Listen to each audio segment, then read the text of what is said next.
Hello guys, this is रिया रंजन। जैसा कि मैंने आपको पिछले वीडियो में बताया था कि मैं आपको एसएसटी पढ़ाऊँगी। ये मेरा सेकंड वीडियो है। फर्स्ट वीडियो में मैंने इकोनॉमिक्स का ऑलमोस्ट 50% पार्ट डाल दिया था, अपलोड कर दिया था। नाउ ये जो नेक्स्ट वीडियो है, जो लास्ट वन वीडियो था जो मैंने छोड़ा था, वो मैंने छोड़ दिया था वर्ल्ड डेवलपमेंट रिपोर्ट पर। वो मैंने कंप्लीट नहीं किया था, तो वो इस वीडियो में वहाँ से कंप्लीट करके एंड आई होप कि आज कंप्लीट हो ही जाएगा ये चैप्टर। ठीक है, तो स्टार्ट करें। हाँ, एक और चीज़ मुझे आपको बतानी थी कि how to complete syllabus, then what you have to do. आप अगर एक मंथ में 3 से 4 चैप्टर भी कर रहे हैं ना, तो आपका सिलेबस इजीली कंप्लीट हो जाएगा। 3 से 4 चैप्टर कैसे? आपने कभी हिस्ट्री का उठा लिया, इको का उठा लिया, फिर सिविक्स का, पॉलिटिक्स का उठा लिया और ज्योग्राफी का एक उठा लिया। तो अगर ऐसे 3 से 4 चैप्टर हर एक मंथ करते रहेंगे तो definitely you will complete your syllabus easily. So her month का ये बना लीजिए अपना स्केड्यूल कि हाँ भाई, मुझे कंप्लीट करना है 4 चैप्टर तो इस मंथ में करने ही करने हैं। तब आपका जाके नवंबर दिसंबर तक हो जाएगा, उससे पहले ही हो जाएगा।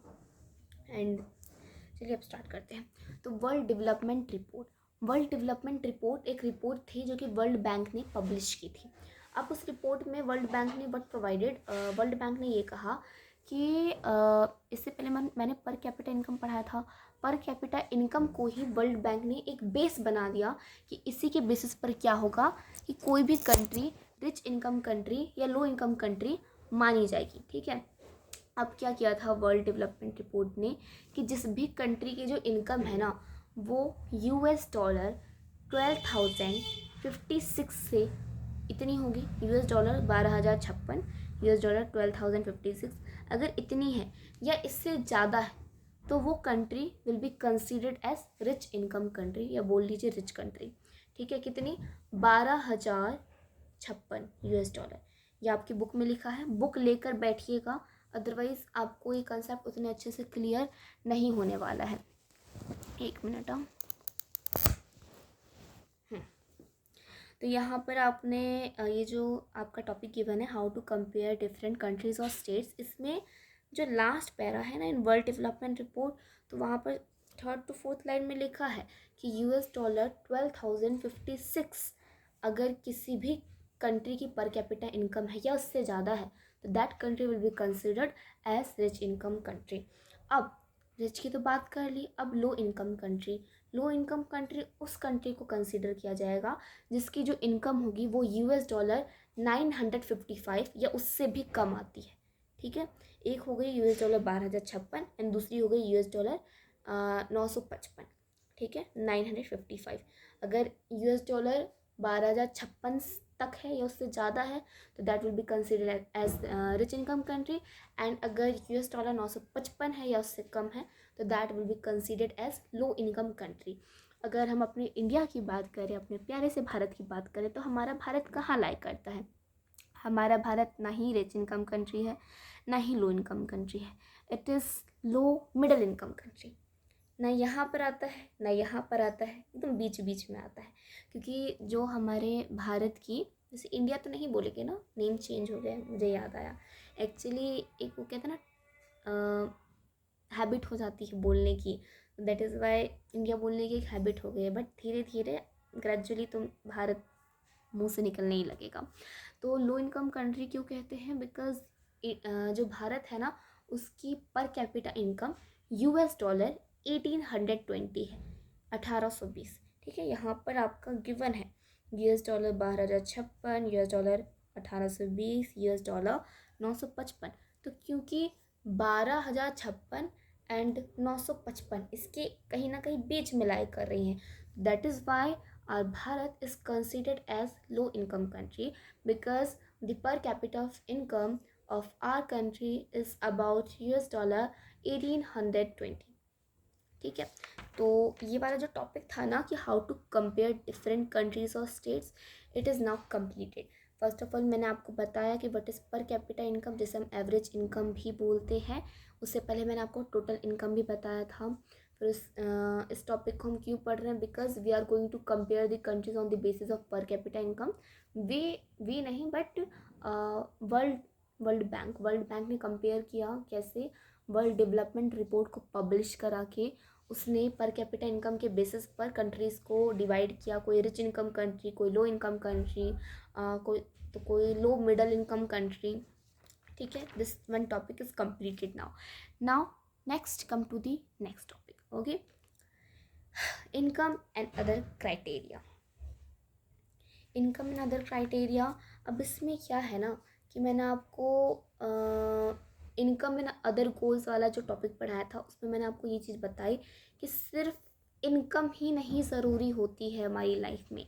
Yes, income is needed but only income is needed, you can't tell this, आप ये नहीं कह सकते हैं। ठीक है, मैंने आपको एक बहुत अच्छी कंडीशन भी बताई थी कि मैं आपको जॉब दे रही हूँ, you are in the need of job, and मैंने आपको कह दिया है कि आपको 2 लाख रुपए पर मंथ मिलेंगे, बट आपको कोई सिक्योरिटी मिलेगी इसकी कोई गारंटी नहीं है। आपको कभी भी डाकू डकैत उठा के लेके जा सकते हैं, वो आप जाने। तो इवेंचुअली यू टोल्ड वॉट कि भाई forgive me, I don't want any job, I only want my life, because जान है तो जहान है ना।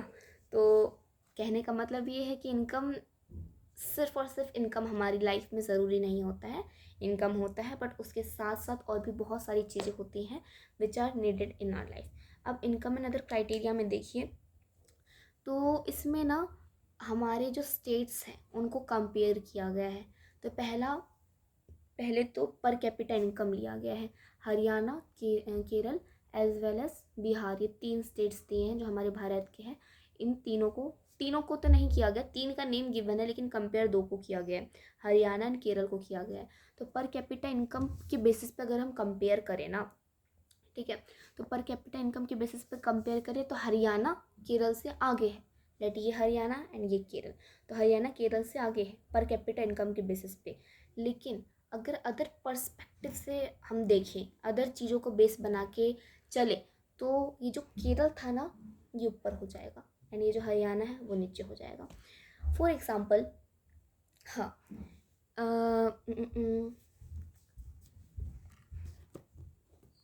बेटा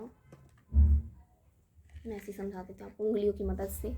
ये चिंकी है, ये पिंकी है, ठीक है, क्लास में है, क्लासमेट्स हैं। तो अगर मैं टीचर हूँ, अब मुझे ना कोई कंपटीशन है स्कूल में स्टडी से रिलेटेड, तो चिंकी जो है ना वो पढ़ने में बहुत तेज़ है, तो मैं क्या करूँगी, आई विल सिलेक्ट चिंकी। ठीक है, पिंकी उतनी तेज़ नहीं है, तो for that competition, for that educational competition, तो आई विल सिलेक्ट चिंकी। ठीक है, अब ये पिंकी है, पिंकी भी लाइक भाई मुझे छोड़ दिया। लेकिन अब आ रहा है क्या, अब मुझे कोई डांस कंपटीशन कुछ महीनों बाद रखा जाएगा, बट चिंकी इसमें नहीं है, चिंकी को उतना अच्छा डांस नहीं आता, Chinki has only limited her to the studies, but Pinki superb dance करती है, एकदम fabulous performance, so that is why I will opt Pinki. ठीक है, बिकॉज क्यों, वो ज़्यादा अच्छा डांस करती है। तो हमने 2 बेसिस लिए, पहला स्टडी, दूसरा डांस। जब स्टडी की बात आई तो चिंकी ऊपर आ गई, जब डांस की बात आई तो पिंकी ऊपर आ गई। तो यानी अगर आप अलग अलग चीज़ों को बेस लेते हैं तो ज़रूरी नहीं है कि एक चीज़ जो पहले ऊपर थी वो दूसरे में भी ऊपर रहेगी, ऊपर नीचे होते रहता है। तो वैसे ही एक हरियाणा था, एक केरल था।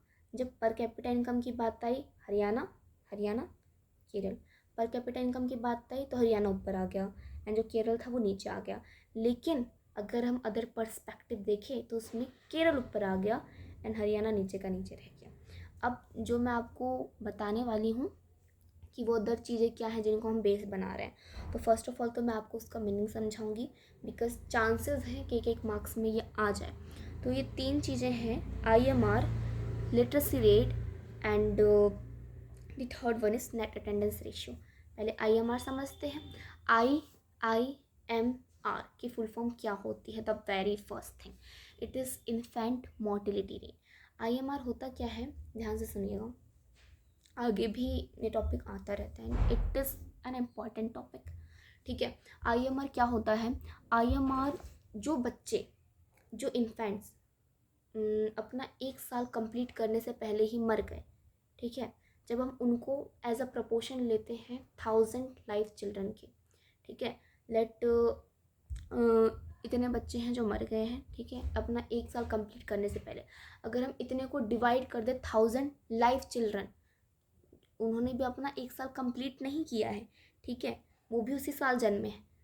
जो मर गए बाई जो जिंदा हैं, 1000 जो जिंदा हैं उसी साल जिन्होंने बर्थ जो बोर्न किए हैं, ठीक है, जिन्होंने बर्थ लिया है। तो जब हम वो डिवाइड करते हैं ना, प्रोपोर्शन जो आता है, that is called infant mortality rate. I hope आपको ये समझ आ गया होगा। मैं एक और बार ट्राई करती हूँ बिकॉज ये थोड़ा सा ट्रिकी कंसेप्ट है। 1 साल कंप्लीट करने से पहले जो बच्चे मर गए, number of children died before completing 1 year as a proportion of 1000 live children born in that particular year.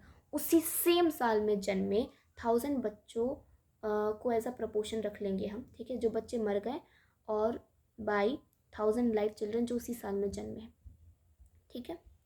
Means जो बच्चे 1 साल कंप्लीट करने से पहले मर गए बाई 1000 जो नहीं मरे, और जन्मे दोनों एक ही ईयर में थे।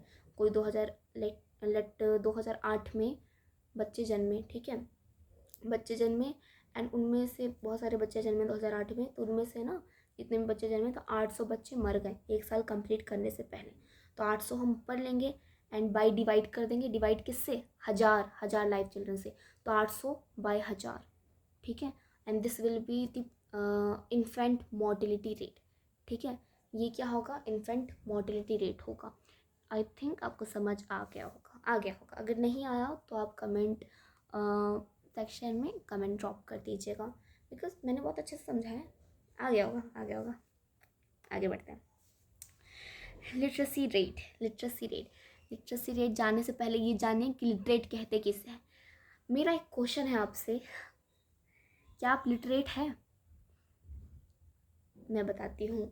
अब जब मैं बोल रही हूँ वो अच्छे से सुनिएगा ना, अपने फ्रेंड से भी पूछिएगा क्या आप पढ़े लिखे हैं। तो हमारी पता है माइंड में क्या रहता है कि पढ़ा लिखा क्या होता है। जिसने स्कूल कर लिया, जिसने ग्रेजुएशन कर ली, ही और शी विल बी लिटरेट। लेकिन ऐसा नहीं है। इनफैक्ट एक 4th क्लास का बच्चा भी, 5th क्लास का बच्चा भी लिटरेट कहलाएगा। अब कैसे? लिटरेट पढ़ा लिखा कहते किसे? वो इंसान जो 7 साल या 7 साल से अबव के एज ग्रुप का है, या तो उसके 7 साल हो चुके हैं या 7 साल से बड़ा है, पहला टर्म। दूसरा टर्म कि उसे ना किसी एक लैंग्वेज में लिखना भी आता हो, बोलना भी आता हो। अगर ये 2 टर्म्स कंप्लीटेड है, पहला कि 7 साल या 7 साल से अबव होने चाहिए, ठीक है। दूसरा किसी एक लैंग्वेज में लिखना और पढ़ना दोनों ही आता हो। तो आप अगर इन दोनों टर्म्स को फुलफिल कर रहे हैं then yes you are literate. आप में से जो वीडियो देख रहे हैं तो the very first thing obviously आप 7 साल से तो ज़्यादा के ही होंगे। 10th क्लास में तो हो जाते हैं 14-15 के, तो आप तो 7 साल से ज़्यादा के ही हैं। सेकेंडली एक जो मैंने देखा है कि इंग्लिश हो सकता है कहीं ना कहीं आप इंग्लिश में वीक हो, बिकॉज मैंने ज़्यादातर बच्चों को ये चीज़ देखी है। इनफैक्ट मैं खुद भी उस स्टेज से निकल कर आई हूँ कि इंग्लिश में ना हम उतना अच्छा नहीं होते, ठीक है, उतने अच्छे नहीं होते। बहुत कम बच्चे अच्छे होते हैं। पहला तो उनको वैसा एटमॉस्फेयर मिला होता है, ऐसा एनवायरनमेंट मिला होता है, दैट इज़ वाई वो इंग्लिश में बहुत ज़्यादा फ्लुएंट स्पीकर होते हैं। बट जो नहीं होते तो कोई वो नहीं है, कोई भी ऐसी बात नहीं कि इंग्लिश नहीं आती तो आप पढ़े लिखे नहीं, ऐसा कुछ नहीं है। हिंदी तो आती है ना, हिंदी आती है, हिंदी में लिखना भी आता है, हिंदी में पढ़ना भी आता है, देन कॉन्ग्रेचुलेशन। कोई एक लैंग्वेज से है ना जिसमें आपको पढ़ना लिखना दोनों आता है, आप 7 साल से बड़े हैं, तो कॉन्ग्रेचुलेशन, आप पढ़े लिखे हैं। ताली, आप पढ़े लिखे हैं। हाँ, तो अपने फ्रेंड से कभी पूछिएगा या फिर किसी बच्चे से भी पूछिएगा, किसी से भी पूछिएगा कि क्या आप पढ़े लिखे हैं, या फिर आप कोई कंडीशन दे दीजिएगा कि भाई देखो एक ऐसा लड़का है जिसने अपनी ग्रेजुएशन कंप्लीट नहीं की, 11th या 12th तक की पढ़ाई की है, तो क्या वो पढ़ा लिखा होगा? तो people will give their reaction कि नहीं। ज़्यादातर पीपल तो यही देंगे जिनको नहीं पता हो कि नहीं नहीं वो पढ़ा लिखा कैसे होगा।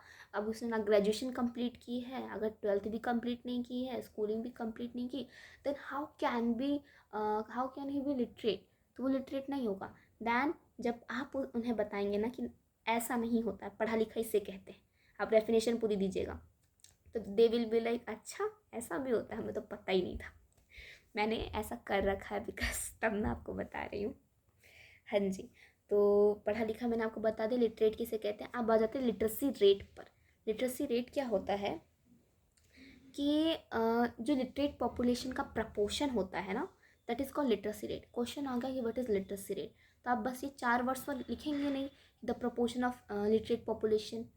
4 वर्ड्स लिखेंगे तो आपको 1 मार्क्स मैं होंगी तब तो नहीं दूंगी, क्योंकि अगर आप इसमें ये भी लिख दीजिएगा कि literacy rate proportion of literate population होता है ना, उसके नीचे लिख दीजिएगा कि लिटरेट पॉपुलेशन होती क्या है। वो पॉपुलेशन जो 7 या 7 से अबव एज ग्रुप में एंड 2 लैंग्वेज, सॉरी 1 लैंग्वेज में लिखना और पढ़ना दोनों जानते हो।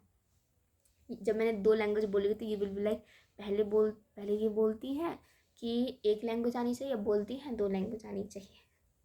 आगे बढ़ते हैं। नेट अटेंडेंस रेशियो, पहले ये 3 टर्म्स थे। पहले मैंने आपको समझा दिया, दैट वाज IMR, फिर सेकंड मैंने आपको समझाया लिटरेसी रेट, एंड तीसरा मैं समझा रही हूँ नेट अटेंडेंस रेशियो। ये क्या है, जितने भी बच्चे 14 और 15 के एज के ग्रुप हैं, 14 और 15 के एज ग्रुप में है एंड वो स्कूल जा रहे हैं, स्कूल अटेंड कर रहे हैं, ठीक है, स्कूल अटेंड कर रहे हैं, ये समझ आ गया। जितने भी बच्चे 14 और 15 के एज ग्रुप के हैं वो स्कूल अटेंड कर रहे हैं एज अ प्रपोर्शन, सारे बच्चे, लेट इतने बच्चे अटेंड कर रहे हैं एंड इतने टोटल हैं 14 और 15 के एज के ग्रुप, तो this will be divided by this, ठीक है, डिवाइड का साइन इमेजिन करिए।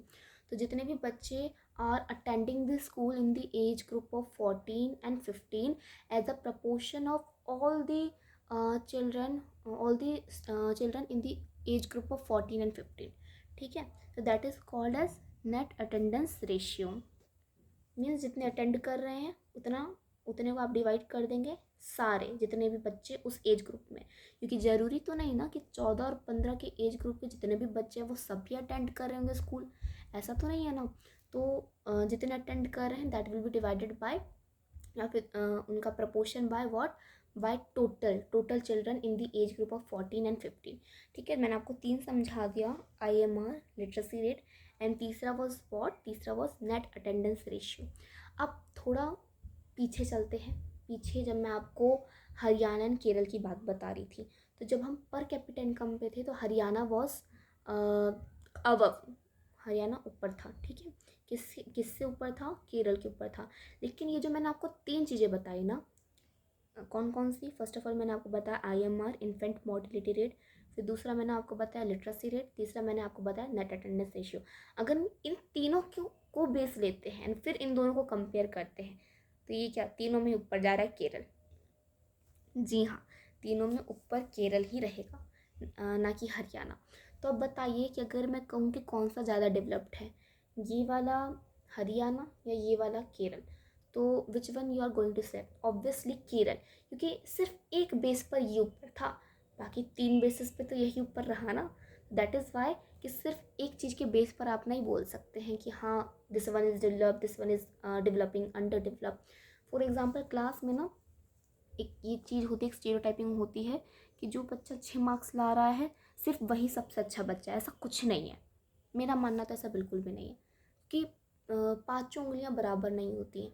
ये बच्चा अगर बहुत अच्छे मार्क्स ला रहा है तो ये बच्चा बहुत अच्छा डांस कर रहा है, ये बच्चा बहुत अच्छा डांस कर रहा है तो ये बच्चा बहुत अच्छा गा रहा है, ये अच्छा गा रहा है तो ये स्पीच दे रहा है, ये कुछ कर रहा है। तो सबके अंदर अपना अपना टैलेंट होता है, बस ये है कि टैलेंट को एक बेस लेते हैं, फिर हम करते हैं कि इनमें से सबसे अबव कौन है। अगर मार्क्स की बात आए तो ये वाला, अगर डांस की बात आई तो ये वाला, अगर सिंगिंग की बात आई तो ये वाला। तो हर एक चीज़ को हम बेस लेके किसी को ऊपर या नीचे करते हैं, ठीक है, उनकी रैंकिंग्स करते हैं। तो ये जो हमारा टॉपिक था income and other criteria, that is completed. इसका ओवरऑल निष्कर्ष ये था, income and other criteria. Income को भी क्राइटेरिया लिया, income is one of the most important criterion, but हमने अदर क्राइटेरिया भी लिया, जिसमें हमने IMR, literacy rate and net attendance ratio देखा, ठीक है। तो this one topic is completed. अब आ जाते हैं हम नेक्स्ट टॉपिक पर।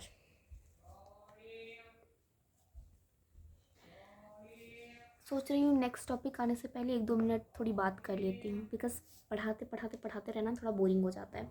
आपको पता है कल जो मैंने वीडियो डाली थी ना, हाँ कल मेरी फर्स्ट वन वीडियो थी स्टडी की, टीचिंग की। तो कल जो मैंने वीडियो डाली, एक्चुअली मैं कल बनाने नहीं वाली थी। मैंने कैमरा स्टैंड अभी कुछ दिनों में आ जाएगा, फिर वाइट बोर्ड को दीवार पे वॉल पर भी लगाना पड़ेगा, मार्कर भी लाना है। तो ये तीनों चारों चीज़ों का जब इंतज़ाम हो जाना था, तब आई हैड डिसाइडेड कि हाँ, फ्रॉम दैन मैं तब से क्या करूँगी, अपना टीचिंग स्टार्ट कर दूँगी। बट मुझसे ना रुका नहीं जा रहा था।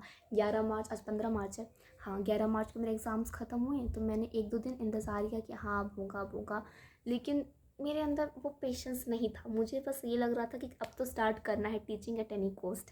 सो मैं इसीलिए ना, मैं इतनी ईगर थी, इतनी क्यूरियस थी टीचिंग को स्टार्ट करने के लिए, दैट इज़ वाई मैंने कल ही से बनाना शुरू कर दिया। एंड यू नो व्हाट, कल जो मैंने वीडियो डाली 2:30 बजे के अप्रॉक्स डाली, हाँ 2:30 बजे, 2 PM या 3 PM के अप्रॉक्स डाली। उसके बाद मैंने सोचा तो नहीं था कि मैं वीडियो बनाऊंगी, उसके 1 या 2 घंटे पहले ही मेरे दिमाग में आया था। तो हुआ क्या कि मैं सुबह से घर ही पर रह रही हूँ अभी तो, स्कूल्स वगैरह भी ओपन नहीं है। तो मैं सुबह से शॉर्ट्स देख रही थी एंड क्या हुआ कि नेट ख़त्म हो गया।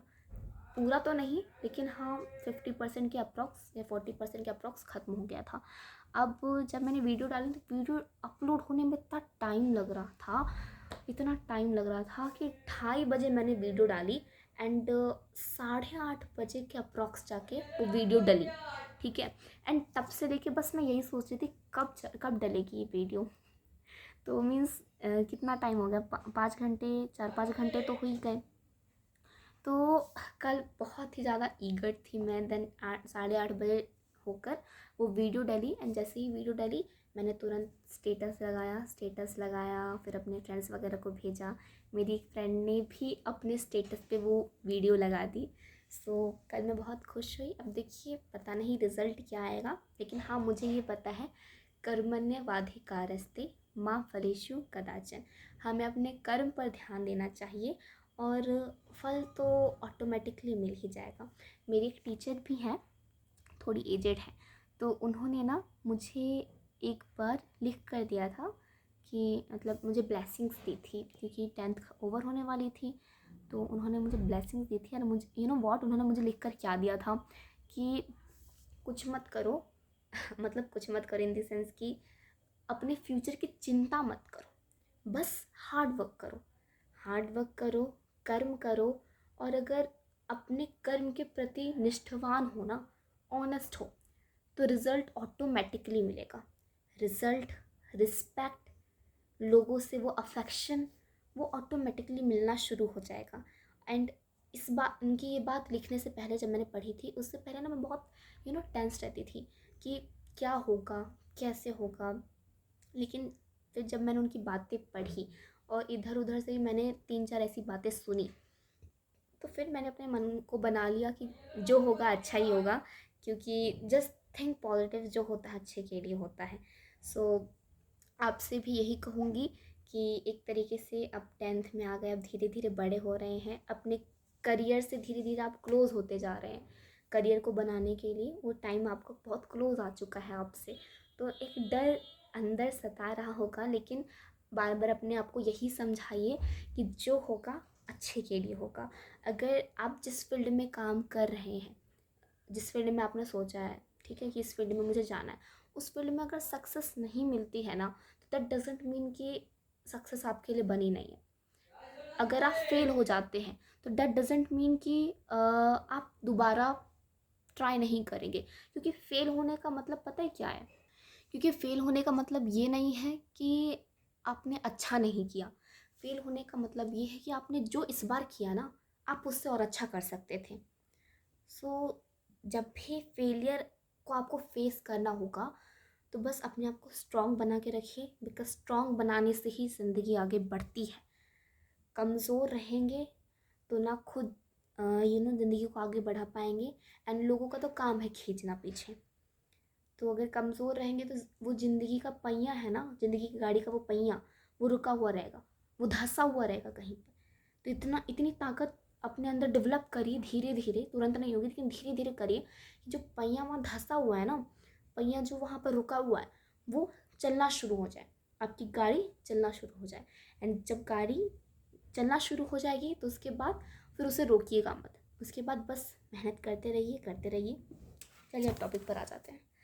हाँ, अब आ जाते हैं public facilities. Public facilities, what are public facilities? So the facilities provided to the public collectively, ठीक है। फॉर एग्जाम्पल, बहुत अच्छा एग्जाम्पल बता रही हूँ, ये जो गवर्नमेंट स्कूल्स रहते हैं, गवर्नमेंट हॉस्पिटल्स रहते हैं, तो उसमें पब्लिक को ही तो फैसिलिटी मिल रही है। कौन दे रहा है? गवर्नमेंट दे रहा है, पब्लिक को फैसिलिटीज़ दे रहा है। एंड ऐसा तो नहीं है ना कि किसी स्पेशल बंदे को दे रहा है कि भाई तुम्ही को ही फैसिलिटी मिलेगी, नहीं। कोई भी आओ, पब्लिक हो, पब्लिक में से कोई भी आए, वो ले सकता है इस फैसिलिटी का बेनिफिट, उठा सकता है इसका बेनिफिट। सो किसी भी पब्लिक को फैसिलिटी देना कलेक्टिवली, किसी स्पेशल वन को नहीं, कलेक्टिवली सभी को दे रहे हैं, ठीक है। तो उसी को हम क्या कहते हैं? पब्लिक फैसिलिटीज़ कहते हैं, ठीक है। अब थोड़ी फिल्मी बातें हो जाए। आपके हाथों में जो पैसा है ना, वो सब कुछ नहीं खरीद सकता। आपके हाथों में जो पैसा है वो कोई सच्चा रिश्ता नहीं खरीद सकता, ठीक है। लोगों के लिए, लोगों के मन में आपके लिए वो रिस्पेक्ट उत्पन्न नहीं कर सकता। ये वैसे आपने सुना होगा, ये वाला डायलॉग बहुत फेमस है, अच्छे से तो नहीं आता, लेकिन हाँ, कि पैसा सब कुछ नहीं खरीद सकता। तो कुछ ना कुछ इस टॉपिक का भी यही कहना है कि money in your pocket can't buy all the things, सारी चीज़ें नहीं खरीद सकता। फॉर एग्ज़ाम्पल कि आप हैं भाई करोड़पति, लेकिन पॉल्यूशन फ्री एनवायरनमेंट आपका पैसा तो नहीं खरीद सकता। जो पॉल्यूशन है इस एनवायरनमेंट में, जो एयर पॉल्यूशन है, जो नॉइज़ पॉल्यूशन है, तो आपके हाथ का जो पैसा है वो तो ख़त्म नहीं कर सकता ना उस पॉल्यूशन को। उस पॉल्यूशन को तो लोग मिलके ख़त्म करेंगे जब वो मेजर्स उठाना स्टार्ट करेंगे, है ना। पॉल्यूशन करना कम करेंगे। बंद तो आई डोंट थिंक ये कभी होगा, लेकिन कम तो कर सकते हैं, मिनिमाइज तो कर सकते हैं। तब जाके pollution free environment you will get to live, ठीक है, to live in a pollution free environment. आपके हाथ का पैसा वो कुछ नहीं कर सकता, पॉल्यूशन फ्री एनवायरनमेंट नहीं खरीद सकता। दूसरा, आप मेडिसिन खरीदने जा रहे हैं तो क्या गारंटी है कि उस मेडिसिन में कोई मिलावट नहीं है? आज आज की जनरेशन में तो हर एक चीज़ में मिलावट है, तो क्या गारंटी है कि मिलावट नहीं होगी? तो एक अनएडल्टरेटेड मेडिसिन की गारंटी आपको पैसा नहीं दे सकता है। तीसरा, आप करोड़पति हैं लेकिन आप अपने घर की बिल्कुल सफाई नहीं करते, आपको अच्छा नहीं लग रहा सफाई करना, कोई बात नहीं, आप आलसी हैं, लेकिन ना ही आपने कोई सर्वेंट रख रखा है, कोई भी नहीं है आपके घर में सफाई करने वाला। आप बस अपने काम से काम रखते हैं, सोते हैं, उठते हैं, खाते हैं, पीते हैं, काम करते हैं, बस वहीं तक आपकी ज़िंदगी सीमित है। तो क्या आपको इन्फेक्शंस नहीं होंगे? क्या आपको डिजीज़ नहीं होंगे? You will be definitely prone to the disease. आप डिजीज़ की चपेट में बहुत जल्दी आ जाएंगे। तो वो डिज़ीज़ से, वो इन्फेक्शन से जो प्रोटेक्शन है, वो आपका, जो आप करोड़पति है वो खरीद नहीं सकता। वो प्रोटेक्शन फ्रॉम द डिज़ीज़ आपके पैसे नहीं खरीद सकते। वो तब खरीदा जा सकता है, खरीदा नहीं जा सकता, वो तब पाया जा सकता है जब आपका एनवायरनमेंट वैसा हो, जब आप मेजर्स उठा रहे हो, जब कम्युनिटी मिलके मेजर्स उठा रही हो। तो एक क्वेश्चन आता है पब्लिक फैसिलिटीज़ वाले टॉपिक में, देखिए तीसरी या चौथी लाइन में ही है कि money in your pocket can't buy all the goods and services that you may need to live. आपके जीने के लिए जितनी भी चीज़ें हैं वो सारी की सारी पैसा नहीं खरीद सकता। अब इस चीज़ को एक्सप्लेन करिए। एक बहुत फेमस क्वेश्चन है, famous question in the sense कि बोर्ड के पर्सपेक्टिव से। तो इसमें 3 से 4 point. The very first thing जो मैंने आपको बताया कि आप एक पॉल्यूशन फ्री एनवायरनमेंट नहीं खरीद सकते हैं। आप दूसरा, अनएडल्टरेटेड मेडिसिन की कोई गारंटी नहीं पा सकते हैं। तीसरा, कि आप इन्फेक्शन से नहीं बच सकते हैं जब तक, अनटिल एंड अनलेस जो कम्युनिटी में आप रह रहे हैं वो कम्युनिटी ही मेजर्स उठाए उस जिस भी एरिया में आप रह रहे हैं उसकी सेफ्टी के लिए, उसकी क्लीनिंगनेस के लिए, ठीक है। तो पब्लिक फैसिलिटी में ज़्यादा नहीं, यही था। 2-3 और छोटे छोटे पार्ट्स हैं, वो मैं आपको बता देती हूँ। तो केरल में हमने देखा था, पिछले वाले टॉपिक तक जाइए।